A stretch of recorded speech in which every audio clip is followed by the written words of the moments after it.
Gauteng Premier Ubaba Upanyaza Lisufi. Thank you very much, Premier. Members of God, members of Christ, also let me take the opportunity to honor the presence of the IFP President Ubaba Utlabisa Lubongile Mhlonishwa. Also, on the same breath, allow me to also take this moment to thank the presence of the ATM leadership. Thank you very much. Also to acknowledge the presence of and the greetings to the MZANSI-SA President and the face of MZANSI-SA, Babu Hemen Mashaba. Ladies and gentlemen, let me take this opportunity to say that my name is Bishop Mishak Tere, the Secretary General of All African Alliance Movement, an organization that is based on religious, the traditional leaders, the traditional healers, and also the Khoi and the San people and the kings and the queens of the Republic of South Africa. This organization was formed solemnly on one May date when realizing that in a certain period of time, the country of the Republic of South Africa was not going the way the people of South Africa wanted it, particularly the black people of this country. It is therefore very important that today, in the short space that we are given, that we should say that the world is experiencing a shift in power seen by humanity before history. African people ever since the 15th century have been at the bottom of the world order and have been explored as a laboratory for all evils against humanity, particularly the natives, which is Abantu Abamnyama. The African exploiters use a variety of instruments to capture African miracle of ancient spirituality. They use the church as a platform whereby they know that if they capitalize on the church is going to be silent and the church is not going to say anything. It is therefore on those bases that the All African Alliance movement was born, to say it's enough on our side as religious people who suffer poverty on day-to-day basis, that we cannot see it in terms of the changing democracies in the Republic.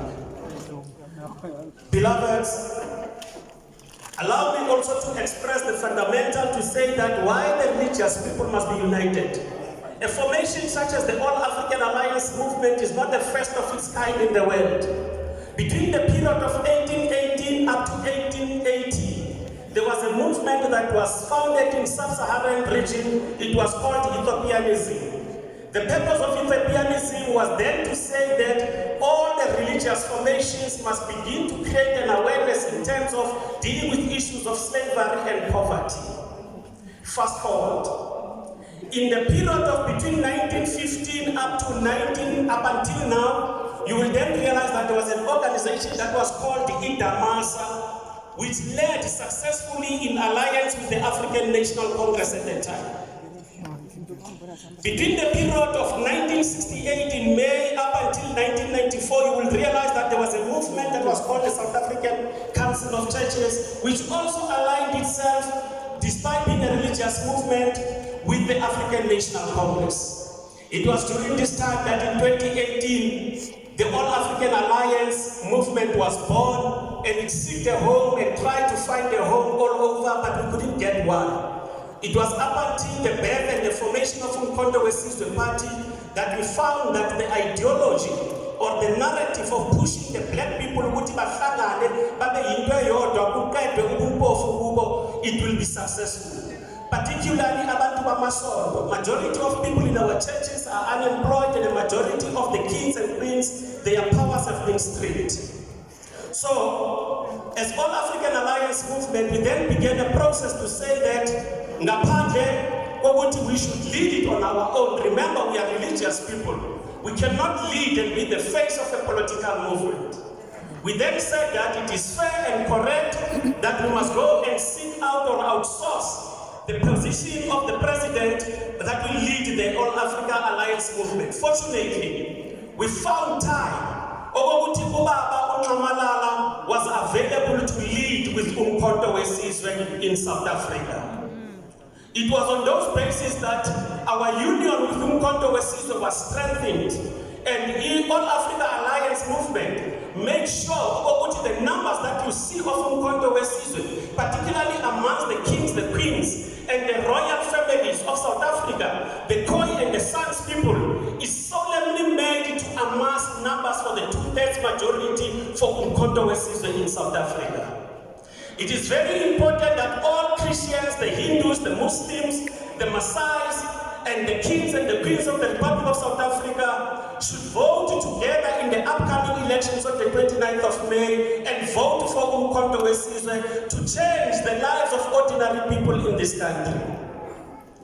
Brothers and sisters, I know we come from different backgrounds, and Babu Panyaza can tell you that I was in his office at one time, but I left the African National Congress. It is not a secret. I have led the faith-based organization of Gauteng. I have led the interfaith in Gauteng, but things were not working in favor for the Christian community in particular. And that is why we felt that it is important that we should leave the area where we are and begin to make a formation that will respond to the people. On the issues of the economy, you will then see that since 2020, 2021, leading up to 2022, the stigma of the COVID-19 is not yet over in our country. There are means to address that through uMkhonto Wesizwe Party. The churches were closed, which was then a home for everyone.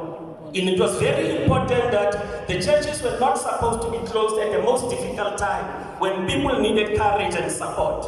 But yes, because of the results of the COVID-19 pandemic, the churches were closed. We agree and we understand that. But what is mostly important